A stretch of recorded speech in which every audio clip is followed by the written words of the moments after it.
Inga tha oibana nungsu pudit puba makai churi aduna tawfam khangda mangon ukong tenanga thaduna leiri Melei. Imungdagi mama oiribi tharo thoraktuna asumna hai machabu tanaba mawongda asumna. Bema tabro Melei kaidaurage nasaga nungaitabro machi masi adum mangduna leiribadubo ichana aduna toni tawribase hafta amamuk oire kaidaurage ha imada hayu ichagi kari pendaba leire ima leiribasidi ichagi. Melei tapna mamagi manakta laktuna nungaitana. Ima nacha ise kaidaurabano khangde wakhalse nungaibam ama ikhang khangde kaigumbada baba lairamlabade haina khalai kaigino akhoi imung asina asu khamtheina waramlibase. Tharo machagi wahaida nungai jeramde aduna mahak mapi ira chena tanipa khonjena khumlai.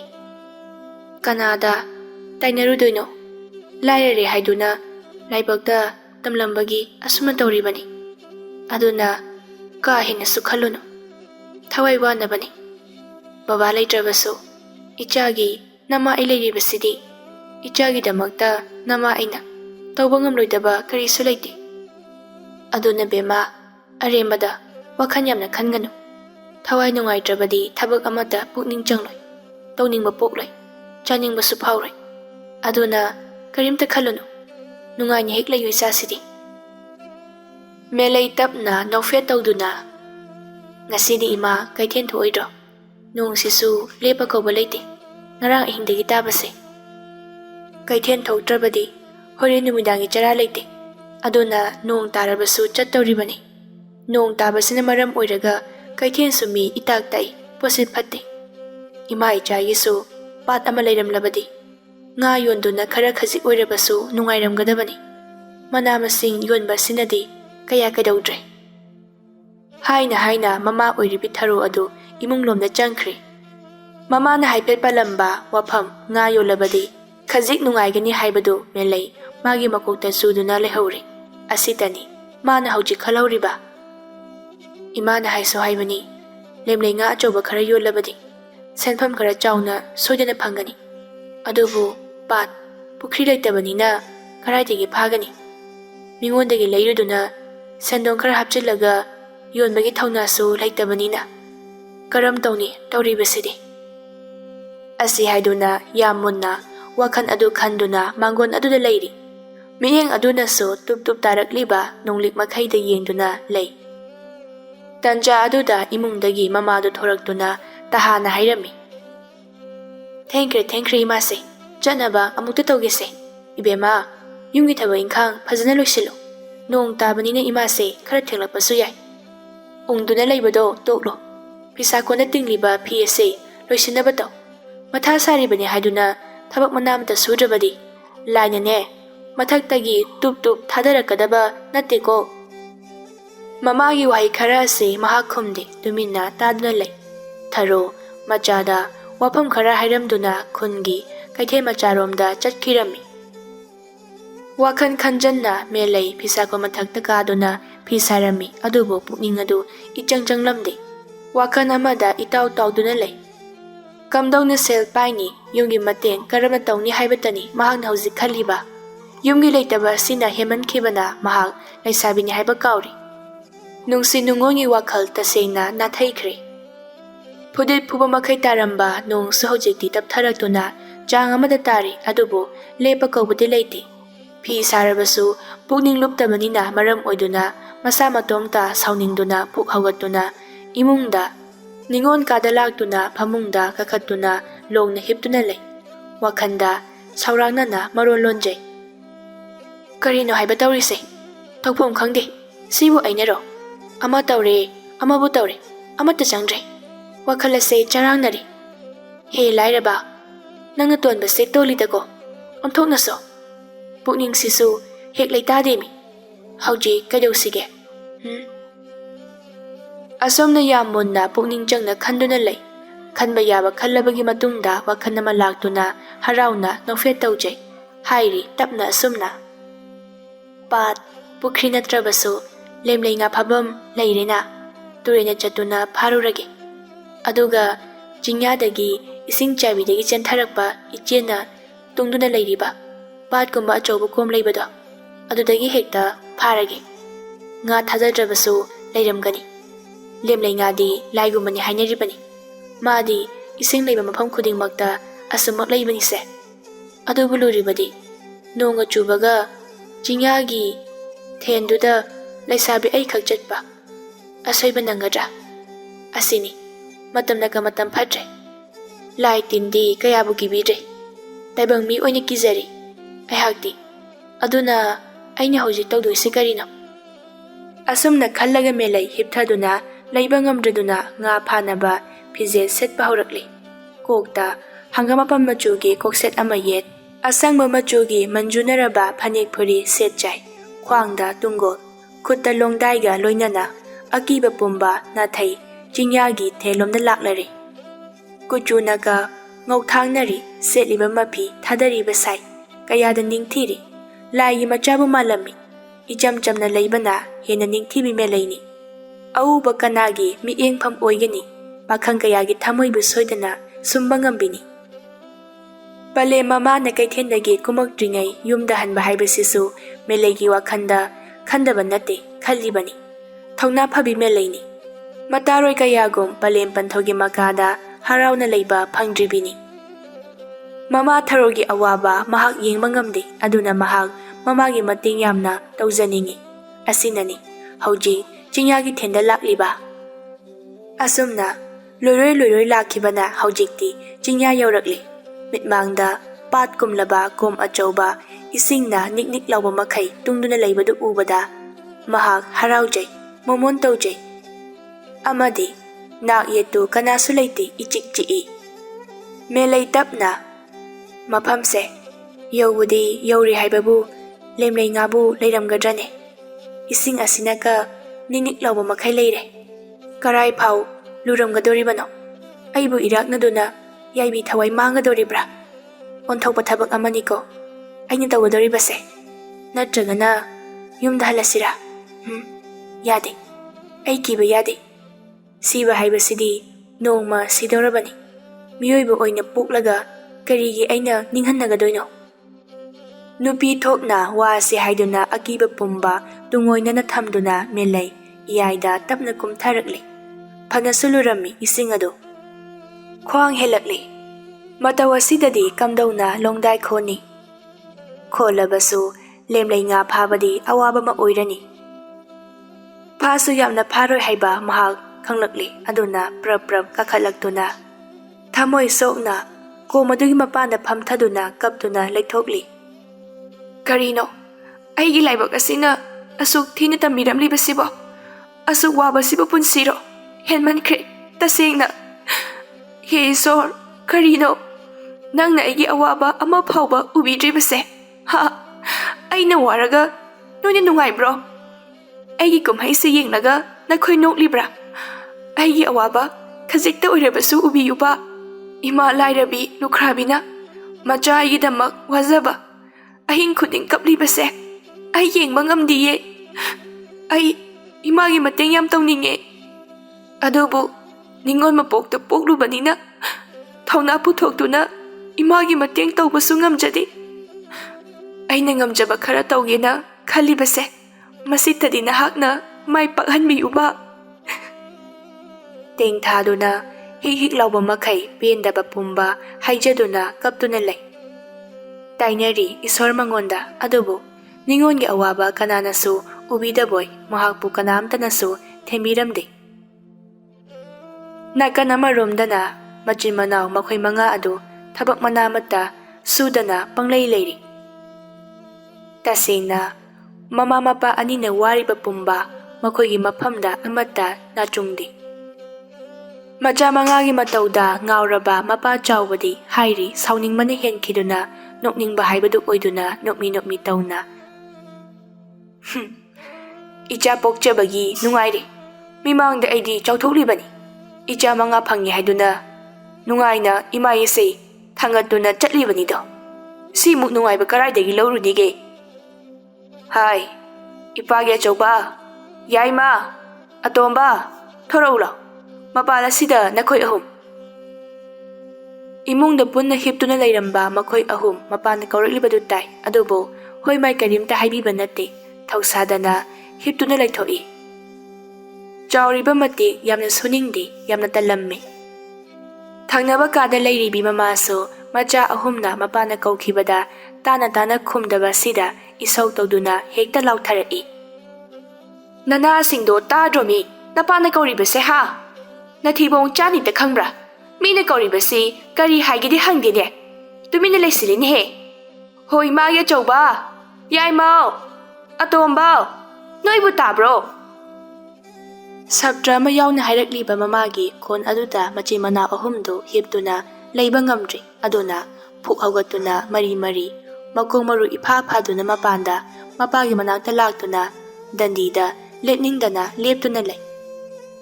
Hoi mai haide makok khotpa yaw hakam chamba yaw tawduna lei. Chauba machanupa suningdaba chakyam chaba chaubong makoy ahumda tapna amamamta uni yengduna nokmi asumna hai. Nakoy ahumse aidi karamna ngangnarasige. Nonga tabase tumba nungayba ni chasa ha. Nakoy mga pokpada nakoy ahumdi chauridana. Piklibi nachan ani asiga lamba tawranu haiba sidadi yaba kauba leitre. Yengo nakoy se chahi kaya sure. Aduga nakoy tawribase karino amukta khalu. Aini chairibase maram chadabra haiwani. Makoy ahumgi ahal oiriba chaba yamna phaba tomana asumna hairai makoktu hottuna. Baba aina diko yai magato magada haibani thabak suba chatsina aduda moini yadriba. Tachau nang thabak suradi chak yamna lamgani wasu wagani aduna thabak suse haiba waphamado hairakanu moina chagadaba saruktagi khazik khaibige hairiba. Macha ahalgi wahida chauba makok pairi aduga amu mieng adu macha yai maluyumbada yengduna lei. Yenglakliba mapagi mienggi atra khangladuna. Baba thabak suradi nachagi ngoriba kuchu ase loina makranina aini tasauda thabak chaloisina haibani. Aduda masu hoi haniyara iba. Khangdida baba ai thabak waba suba yam taliba. Chauba makok tuda makut aduna thajinduna. Onthokpani tawriba mayam ase ipagi yaima nangna thaba awaba suba talabasu nangi kuchu phajakhrabado mangdanaba humang yamna taroidaba thabakti tawba yadabra. Ipagi mateng tawningdabro yum masida adum leirise nangbu wadabro. Adugidi wadeda baba yam nungai ichan anina matam chana thaknaba loini simba langma hawraklani. Khangdi yam nungai yumda leibase. Ado baba yamna wadaba babagi mateng su tawba yaba thabak leiredi hairo. Aigi koksidadi amta thoktre. Chauba nokmi tawduna peri prok chakna. Peleda ko tasingna nushida ichagi wa tabasidi onthoknaso ipa icha waroidaba selsu phanggadauba. Nanga katan nanga su yamna chanagadaba ama haigi ko. Hoi baba haibiyo nacha tazariye. Atai nateda nanga chanagadabadi ibungo nga phaba chatlo. Adu oirabadi nang wasu wararoi isingde sum tingladi nang ngokthorappasu yai. Mapagi waphamda ipang pangwaloyumba yaningladuna harauna khumjarai. Adudi yaye baba aidi nahan kai khanbu khalude yamna phaba ama leirame horenagi kochat chatuna hekta horage. Chauba macha tombada mukon sinduna hairi. Nayama singi wadi nangsu taraba natra atomba nangi amu hairo. Baba aidi nangi natung oni inazage aidi nahan kaisu thabak suba chase haije tasau hoina yadriba. Asi haiduna wafam adu yanakre asumna ngayak pathanarami. Pathaba aduda loyumbagi wakhandi nga phaba aduda khanduna matomta asumna murum sonduna haijari. Horen hayeng tawduna leirabadi aigi tanmase henjin batare. Aduna haujimal nong asina khara taptharingai chalhaunaba tawrage. Karaida chakani nga phabasidi. Pat pukrisu aikoigi oina leite. Karama mafamda chatkani. Asi khanduna munna tumina lei. Kona thangda chap manei mahaksu.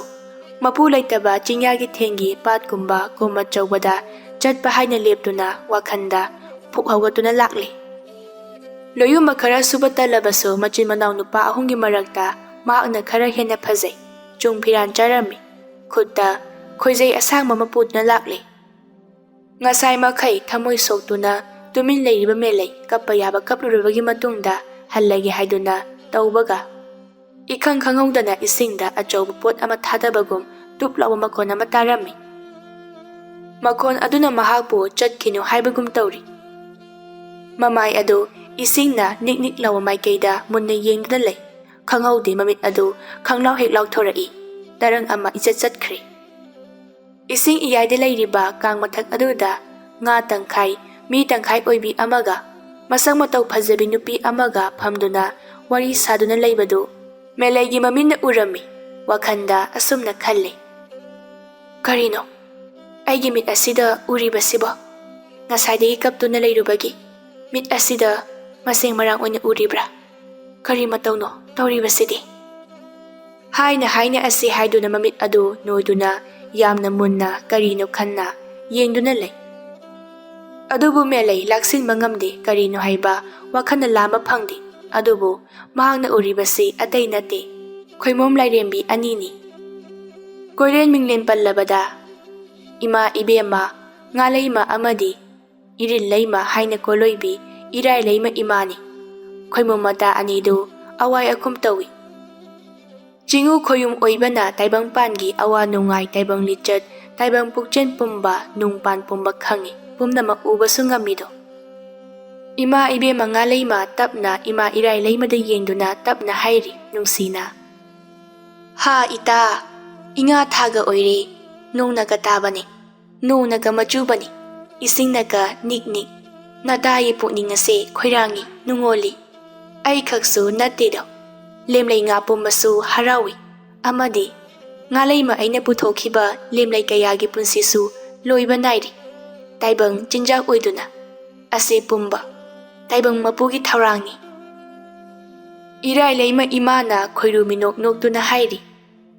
Ita khak nate ko aisu yam harawi. Yengo khoinau nanga ai wari di nungairi. Adubu udabra nahakti. Ningol oibi mahakna piroinana aikhoibu tungda yengduna leiriba. Onthokna nungsireda matawasidi. Hoine khoinau nangna haigumna yamna nungaitrai tawriba matawasi. Leisabi mahakna mamagi kayada khaliba kayada wajariba as yamna nungaitrebu aihakti kari mateng tawsige. Khalibane aihaksu khoino Melei kobi mahaki kari mateng tawsige haidana. Ibanina kamdawna mateng tawni tawribasidi. Khoyum lai oirubana mahaki mitmangda ibanigi asengma sakphamsu uhanba phate uhanba yade kamdawni adudi. Kari di tawni haibagi ta nangsu lemlei nga onduna mahaki manakta laklo aduga aisu ising onduna mahaki manakta phawalaklagi aduga aki tuzungdana ba wamelasi aduga aina mangonda karigumba ama pibiragi. Lairembi anidu asumna hairamduna mitna kuppada Meleigi manakta lakli. Tarangda leiba Melei mitmangda ikhang khangna masak mataw phajabi anina leplakpa sida tarang henya chatkirami. Mahaki pakhalba matawdu ubada lairembi anina themjinbirai. Ha icha Melei kikhigano pakhatkigano aikhoi nangonda karimata tawri aikhoiga wari sanaikise. Haina lairembi ima anidi masak phajabi leisabi anigi maithongda saklon lauduna kangphan aduda punna phaminai aduga asumna hairai irai leima imana. Ngasi nanga aikhoiga tawribase oithokpa yaba nate adubu aikhoi nangi awaba uba ngamdre aduna mateng ama tawramlagi. Nang kana amatada haidokpa yade. Nangna wafam ase kana amada hek haiba mikupta nanga aikhoigi yanariba wafam ase loigadoribani. Melei makut anidu lonaduna tapna asumna haijarai. Ha ima, nacha imana haiba pumba induna chachage. Aitadi nungsibiyo. Nachagi awaba asita khangbiduna pumnamak kokhanbiyo. Aigi lairebi imagi awaba se yengba ngamdre. Se, muna taro. Ima wa hairage. Taibang mi ama oirebadi suba nomba yamna kangadabani. Suba nomba khak nate. Laibusu thamoi sengna ningo. Aikhoi se nakhoina udrabasu mikup khuding. Aikhoi se noida senaduna lairibani. Masi pumnamak se nakhoina kaidonungda karoidabani. Ngalai ma ima mahaksu Meleide yeng wahai khara se tapna asumna hairaki. Hairakliba pumba wakhan tai haibagom makok tu nomi ahenba wadi makha tarakti. Iraidai ma ima so tapna makha tai. Ibema Melei, muna taro. Nabuning amata soithokano. Yengo. Aina nangonda haigadoriba se yamna luba nate. Irailai ma aina nangbu iyai thakta chatpa ngamba oijero haina thauzanbiri. Eyaida khak natana ironungda luptuna ingsa sor honmasu ngamba oijero. Ima irailai magi wahaida ngalai ma ima sumomon tawduna mateng tawrai. Melei, nama aigi oina inga tha ingen tha na loidringai. Nangna phaba nga khuding yamna situna imungi awaba kokjaba ngamba oijero. Amadi lemlei nga nangna phaningma makhai khudu mithinduna nangi tungon amadi inda changma ngamba oijero. Asi haiduna punsigi nati. Inga tha ingen tha loiraba matamdadi lemlei nga kaya phararoi. Adubu numit khudingi nangi watanaba nga imana soidana pigani. Amadi ising mathakta Eyaida Lepa ngamba oijero haina nama aina hairi. Lairembi anigi wahaida Meleidi peman khiduna mapi tana amuksu kapthorakle. Kapna so hairi. Nacha oibi tolabadagi tolabi aina ima anigi tawbi man punsigi kaujaroi. Nacha haibam khangde yam harawi. Ima ijagi nongmagi chara phangnani. Chakumai mutlaroi haina khalubada. Ise Melei adumna so hainu. Aikhoi nafamda piriba thauzalase nangi punsigi nate. Matam khara khajikini. Aikhoina matam yenglaga asumak loiba nahelakani ko. Wahai asige iroinana mikup amada lairembi anidu mangkhirami. Lainupi anina mangkhrabada Melei harauna mapi adu taithoktuna tapna asumna haijai. Hauji hairemliba pumba achumbu oirigani. Lainabu oidaba wa haiba haunadi. Aduna ai hauji changyeng yengba tai. Asi haiduna mabukningda lairembi anibu chetna thagonja isingda kumthaba haurai.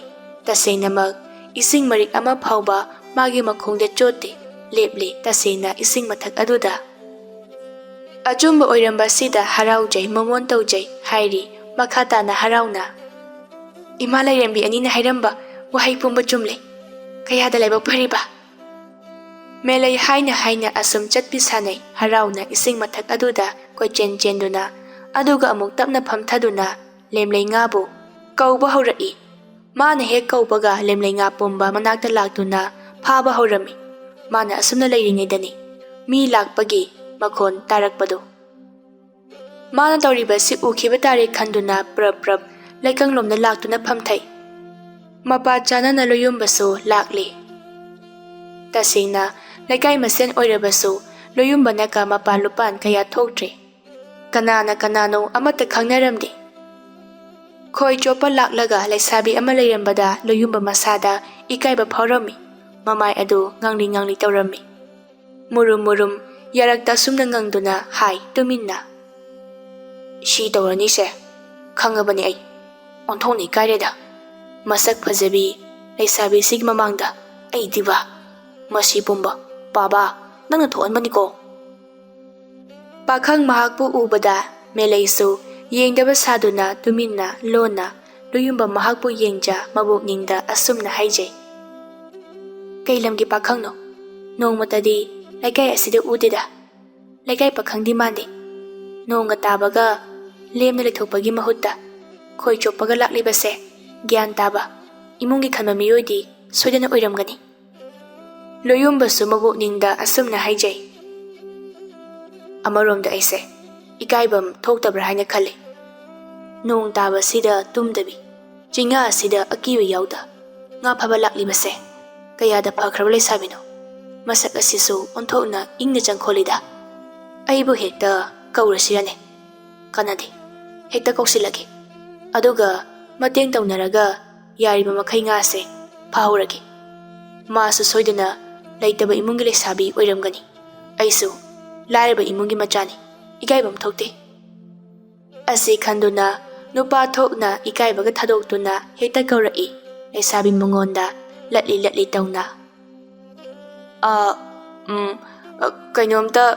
kainomta hajageba Melei tapna lumangi saidu khomgattuna yani haibiyo kaiwa oibirabano loyumba tapna somse khulasidagi oibirabra amukta phawba uzadriba hoi mani somsu oibirabra amukta phawba thengnajadri hoi mani somgi mingbu aigi mingbudi Melei kaujaye aigina loyumba kaujaye asumna pakhang leisa anidu amana amada wa tamnaduna sakmai yumnakna chingba kaya ama tamnarami kona thangda asumna hairami ta loyumba nang aigi punsi warise kaya khenaba natida yamna nungairi mafam asida lakpibasu nang ai amata oiraga lemlenga phaminarase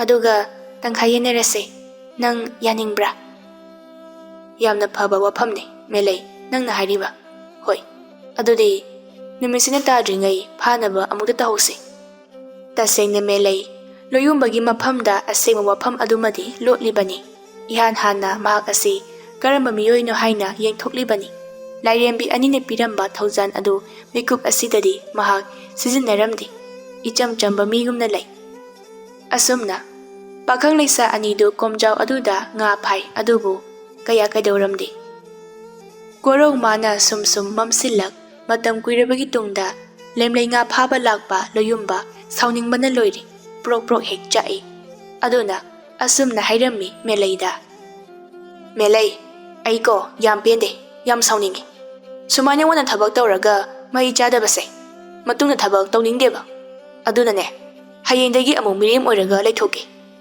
ipana chainingma makhai chairasu imana thina nganglabasu nachungbiraroi yam pendre Melei tapna taloyumba thabak ama tawada ahanbada mai paktre haiduna ninghannarabadi kamdongni hotnaba kanba khangba kanba sina mi oigadoini mahi chagadoini ngasi khagnate aidi asumna adum tawi sine maram oiragani aina thabak manamata sudana leiribase pharese thengsu thenglakli aduna taloyumba nachan ibungda wamta haigi aina haigadoriba wase nang kanamatada hairoi haina paregnabiyuba loyumba tingak Meleida yengduna kaiwa oiduno adum hairo yadabra nungaitabra taloyumba lanadi khangano taloyumba na wasapidrabadi aina wafam ase nangonda